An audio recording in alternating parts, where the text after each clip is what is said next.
দেগঙ্গায় পঞ্চায়েত অফিসে ভাঙচুরের অভিযোগ, বৈঠক চলাকালীন ভাঙচুরের অভিযোগ।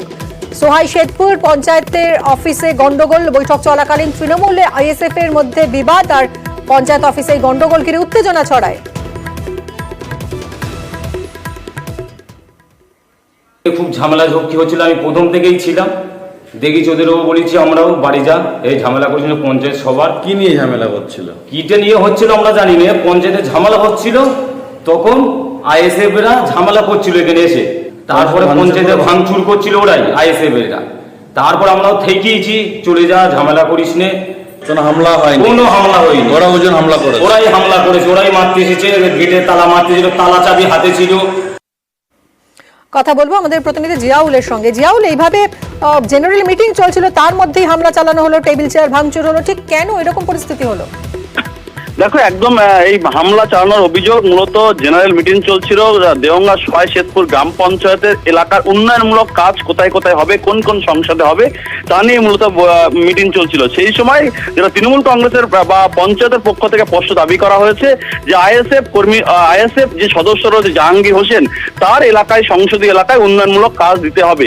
কিন্তু ওখানে 24টি সংসদের মধ্যে 21টি হচ্ছে তৃণমূল কংগ্রেসের, 2টি আইএসএফ এবং 1টি বিজেপির। কিন্তু এলাকায় যে তৃণমূল একেবারে পঞ্চায়েতের স্পষ্ট দাবি যে পরিমাণে অর্থ এসছে সেখানে সব পঞ্চায়েতে অর্থ বরাদ্দ করা সম্ভব না, উন্নয়নমূলক কাজ সম্ভব না, ফলে ধাপে ধাপে করতে হবে। তার জন্যই সেখানে বৈঠক হচ্ছিল। কিন্তু এই আইএসএফ যে পঞ্চায়েত সদস্য রয়েছে তার ওখানে কোনো রকম উন্নয়নমূলক কাজ এবারে দেওয়া হবে না, পরবর্তী অর্থবর্ষে দেওয়া হবে।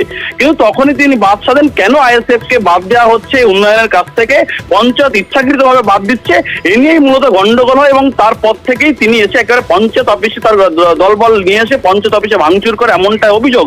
এবং ভাঙচুর করার পরেই কিন্তু একেবারে পঞ্চায়েত এবং তৃণমূল কংগ্রেসের পক্ষ থেকে তারাও পাল্টা হামলা করে এবং লাঠি সোটা নিয়ে দুই পক্ষ একে অপরের উপরে হামলা করে। এই ঘটনায় একজন আইএসএফ পঞ্চায়েত সদস্য সহ একজন আহত হয়, তাদেরকে হাসপাতালে ভর্তি করা হয়েছে। কিন্তু এই হামলার ঘটনা বা পুরো ঘটনাটাই অভিযোগ অস্বীকার করেন শাসক দলের পক্ষ থেকে। আমরা শুনবো আইএসএফ এর পঞ্চায়েত সদস্য জাহাঙ্গীর আলম, তার বক্তব্য। জেনারেল মিটিং থাকাকালীনই মিটিংয়ে উপস্থিত হই। সেখানে কাজের ভাগ বাটোয়ার, যে কোন কোন সংসদে কিভাবে কাজ হবে, কোন কোন বুথে, আমাদের পঞ্চায়েতে 24টা বুথ আছে, বিরোধীরা কাজ পাবে না। আমি সেখানে প্রশ্ন করলাম যে প্রধানকে, যে বিরোধীরা কাজ পাবে না কেন? তাহলে আপনি একটা লিখিত দিন যে বিরোধীরা এই অঞ্চলে কোনো কাজ পাবে না। তারপর ওরা আমাকে চেয়ার থেকে টেনে মারধর করে বলে চলো ফাঁকে চলো, তোমার কাজের স্বাদ মিটিয়ে দেবো, অঞ্চলে আসতে পারবি না তোরা। এটা কি পঞ্চায়েতে বসেই হচ্ছিল? পঞ্চায়েতের ভিতরে। পাল্টা তৃণমূলের বক্তব্য শুনবো। রিঙ্কু সাহাজি, অঞ্চল সভাপতি, শুনুন কি বলেছেন। অর্ধেক টাকা ঢুকেছে, অর্ধেক টাকা ঢোকেনি, সেটা আমরা কিছু বুথের কাজ করার পরিকল্পনা নিয়েছিল আজকের জেনারেল বডিতে। যিনি আইএসএফের মেম্বার আমাদের জাহাঙ্গীর আলম, বাইরে থেকে কিছু লোকজন নিয়ে আসে, তারা অবুঝের মতো কথাবার্তা বলে এবং আমাদের পঞ্চায়েতের কিছু চেয়ার ভাঙার পরে আমাদের কর্মীরা তাদেরকে এখান থেকে তাড়িয়ে নিয়ে যায়। এবং তার মধ্যে যদি কারোর কিছু হয় সেটা আমি বলতে পারবো না, তবে চড়াও হয়ে যে মারধর করা এই ধরনের কোনো ঘটনা ঘটেনি। নার্সিং শিক্ষা প্রতিষ্ঠানে জালিয়াতির অভিযোগ, চাকরির নামে প্রতারণার অভিযোগ। নার্সিং শিক্ষা প্রতিষ্ঠানে ভাঙচুর চালান ছাত্রীরা। গড়িয়া স্টেশনের কাছে এই সংস্থায় উত্তেজনা ছড়ায়। কয়েক লক্ষ টাকা প্রতারণার অভিযোগ। প্রতারণার অভিযোগে ধৃত সংস্থার কর্ণধার।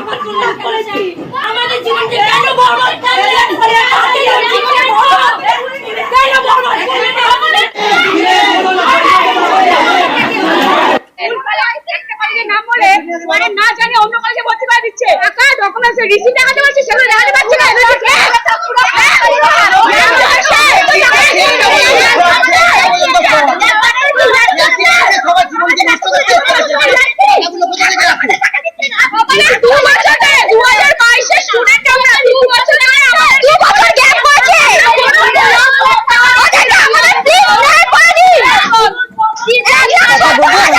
প্রতিনিধি অর্পণের সঙ্গে। অর্পণ, ঠিক কিভাবে এই জালিয়াতি হয়েছে, আর্থিক প্রতারণা করেছে এই সংস্থা? একদমই দেখো, লক্ষ লক্ষ টাকা স্টুডেন্টদের কাছ থেকে নেওয়া হয়েছে তাদের চাকরি পাইয়ে দেওয়ার নাম করে, তাদের নার্সিং ট্রেনিং কমপ্লিট করিয়ে তাদের চাকরি দেওয়ার নাম করে এই আর্থিক প্রতারণা করা হয়েছে বলে অভিযোগ করা হচ্ছে। এবং যারা ছাত্রছাত্রী ছিলেন তাদের যেটা অভিযোগ, 2 বছর তাদের নষ্ট হয়েছে এবং তাদের সময় উত্তীর্ণ হয়ে যাওয়ার পরেও কিন্তু তারা চাকরি পাননি এবং তাদের যে অরিজিনাল ডকুমেন্ট সেগুলো তারা জমা রেখেছিলেন, সেই ডকুমেন্টও দিতে তারা গড়িমসি করছেন এবং তাদের 2 বছরের কোর্সের পরে তাদের যে বিভিন্ন ক্ষেত্রে তাদের চাকরি পাওয়ার কথা, সেখানে কোনো রকম তারা একজনও চাকরি পাননি। এই নিয়ে উত্তেজনা ছড়ায় এবং সংস্থা কি বলছে, সংস্থার প্রত্যেক কর্ণধারের কি বক্তব্য? তাকে তো গ্রেফতার করেছে পুলিশ। একদমই কর্ণধার তিনি জানাচ্ছেন যে যারা টাকা দিয়েছেন তাদের অর্থ ফিরিয়ে দেওয়া হচ্ছে, কিন্তু এখানেও একটি জালিয়াতি করা হয়েছে বলে অভিযোগ করা হচ্ছে। প্রত্যেকের চেকের মাধ্যমে টাকা দেওয়া হয়েছে, সেই চেকের যে চেক দেওয়া হয়েছে সেই চেক কিন্তু জাল, অর্থাৎ যে চেকে টাকা নেই এমনটাই তারা অভিযোগ করছেন। কিন্তু স্টুডেন্টদের যেটা বক্তব্য, তাদের যেই 2 বছর সময় নষ্ট হলো, তাদের যে কোর্স কমপ্লিট করে চাকরি পাওয়ার কথা, এই সময় এবং তার সঙ্গে টাকা কেন তারা নিয়ে তারা এই কথা দিয়েছিল এবং সেই কথা মতো তারা প্রতারণার শিকার হতে হলো, তার জবাব চেয়েছেন। এবং এই শুধু সংস্থার সঙ্গে শুধু গড়িয়া নয়, একাধিক জায়গায় এমন সংস্থা রয়েছে বলে তারা জানাচ্ছেন। সেই সমস্ত সংস্থার বিরুদ্ধে আইনানুগ ব্যবস্থা গ্রহণের আবেদন করেছেন তারা। গতকাল রাত্রে এই কর্ণধারকে আটক করা হয়, পরে তাকে গ্রেপ্তার করা হয়েছে এবং এই চক্রে, এই যে চক্র চালানো হচ্ছে, এই চক্রের পিছনে আরো কারা কারা রয়েছে তাও খতিয়ে দেখছে নরেন্দ্রপুর থানার পুলিশ। মিমি, অর্পণ, আমরা একবার শুনবো একজন প্রতারিত ছাত্রী, তিনি কি অভিযোগ করছেন।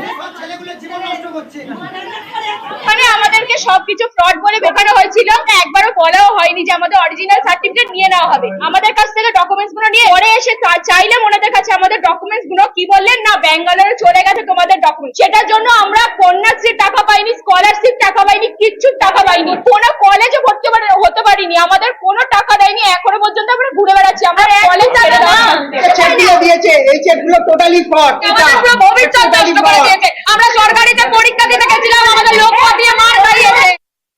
এই যে গুরুতর অভিযোগ করা হচ্ছে এই সংস্থার কর্ণধার মানিকলাল জানার বিরুদ্ধে, তার কি বক্তব্য শুনুন।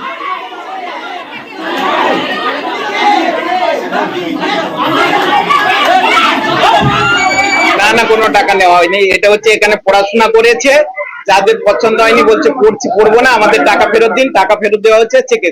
যারা যারা পড়বে না তারা ফেরত চাইছে দেওয়া হচ্ছে, তাদের প্রত্যেকের নামের লিস্ট আছে এবং টাকা ফেরত দিয়ে দেওয়া হচ্ছে।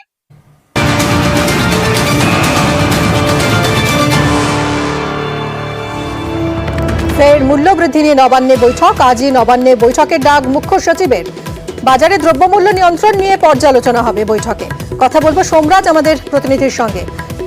সোমরাজ, আলু পটল কিনতে গিয়ে রীতিমতো নাভিশ্বাস উঠছে সাধারণ মানুষের এবং মুখ্যমন্ত্রী মমতা বন্দ্যোপাধ্যায় তিনিও আমরা দেখেছিলাম যে এই যে শাকসবজির দাম আকাশ ছোঁয়া উদ্বেগ প্রকাশ করেছিলেন এবং সময়সীমা নির্ধারণ করে দিয়েছিলেন। ইবি টাস্ক ফোর্স তারা একেবারে বাজার ঘুরে ঘুরে পর্যালোচনা করেছেন। কি আজকের এই বৈঠকে ঠিক কি কি নিয়ে আলোচনা হবে? দেখো, মুখ্যমন্ত্রী মমতা বন্দ্যোপাধ্যায় 10 দিনের সময়সীমা দিয়ে দিয়েছিলেন যে 10 দিনের মধ্যেই দ্রব্যমূল্য বৃদ্ধির দাম কমাতে হবে। সেই 10 দিন শেষ হবে আগামী বুধবার অর্থাৎ আগামীকাল। তার আগে মুখ্য সচিব বিপি গোপালিকা এই নবান্নে উচ্চ পর্যায়ের বৈঠক ডাকলেন। যেটা প্রথমত আলোচনা করা হবে যে আজকের বৈঠকে যে বিভিন্ন শাকসবজিতে যে দাম কমানোর নির্দেশ দিয়েছিলেন মুখ্যমন্ত্রী মমতা বন্দ্যোপাধ্যায়, সেটা কতটা কমানো গেল। দ্বিতীয়ত, পুলিশের কি কি পদক্ষেপ এখনো পর্যন্ত নেওয়া হয়েছে, বিশেষত হিমঘরে আলু মজুত করার একা থেকে শুরু করে যে বিভিন্ন জায়গা থেকে সবজি আনা, বিশেষত যাতে অন্যান্য রাজ্যে যাতে সবজি রপ্তানি না হয়, এই বিষয় নিয়ে এখনো পর্যন্ত পুলিশের তরফে কি কি পদক্ষেপ নেওয়া হয়েছে। তৃতীয়ত, বিভিন্ন বাজারগুলিতে এনফোর্সমেন্ট ব্রাঞ্চ হানা দিচ্ছে নাকি, গোটা বিষয়টি নিয়েই পর্যালোচনা করবেন রাজ্যের মুখ্য সচিব বিপি গোপালিকা।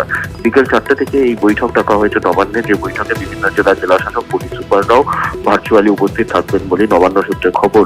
কৃষি দপ্তরের আধিকারিকরাও উপস্থিত থাকবেন। ইতিমধ্যেই নবান্ন দাবি করে জানিয়েছে যে গত কয়েকদিনের তুলনায় সবজির দাম অনেকটাই কমানো হয়েছে, কিন্তু সেক্ষেত্রে আরো কতটা নিয়ন্ত্রণে সম্ভব বা আরো সুফল বাংলা স্টল বাড়ানো সম্ভব নাকি, গোটা বিষয়টি নিয়েই পর্যালোচনা হবে।